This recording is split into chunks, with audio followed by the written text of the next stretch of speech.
are a few final words that I hope will help you with your approach to this technique.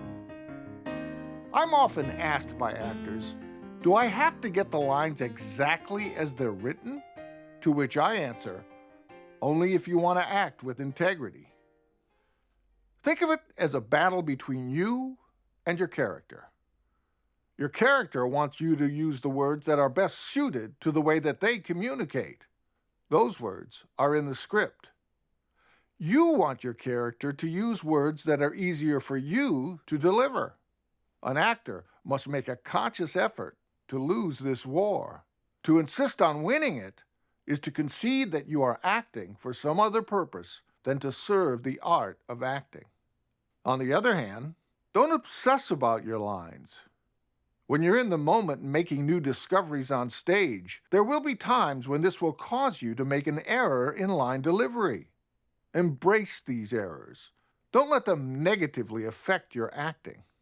While your goal is to be line perfect, it's more important for you to push the boundaries of your character. Just like you practiced in the accessing phase, if you make a mistake, keep going forward. You'll correct it next time. Attempt an array of tactics that lead to many possible deliveries. Avoid settling on a specific delivery for any of your lines.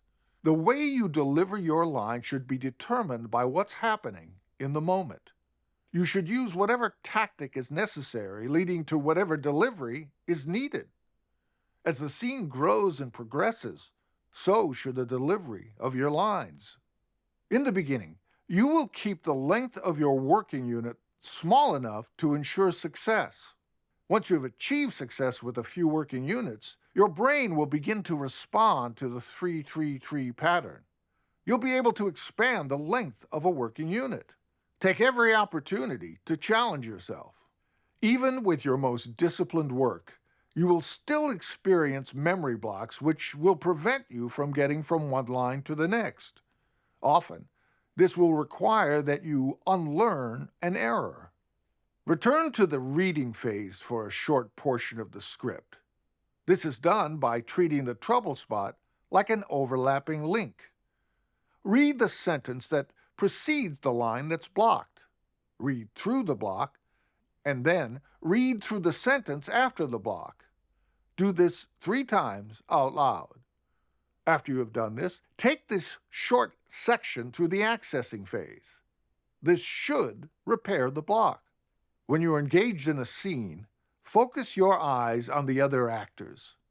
Look into their eyes and attempt to connect with what's going on inside of them. Often, when an actor is unsure, you can see them retreating into their memory to find their lines.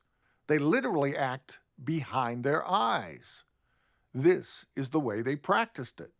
Since the power of connection with another actor is through the eyes, during the accessing and acting phases of our technique, you practice searching for this connection within the focal points in your rehearsal space. Your line delivery should be into the other actors. You can't truly own your lines until you sleep on them. Your subconscious does its most significant work while you're asleep. The more nights you sleep on closed lines, the stronger they will be when you get to off-book rehearsals. You probably already have some approaches like mnemonic devices or memory tricks that you find useful. Your approach to acting may involve more than objectives, obstacles, and tactics. You can roll your personal approach into the 3-3-3 pattern. In art, you must learn the rules in order to learn how to break the rules.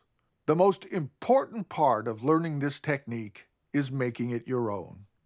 Tweak it in a way that it will serve your purposes as an artist. Take note of where departing from the specific structure of this technique is beneficial, and learn where the strict adoption of its principles improves your efforts. Like learning to ride a bicycle, the more experience you get with this technique, the more assurance you will gain. You will concentrate less on the initial steps. Eventually, you will hop on and, without effort, experience the subconscious at work in your technique. Break a leg.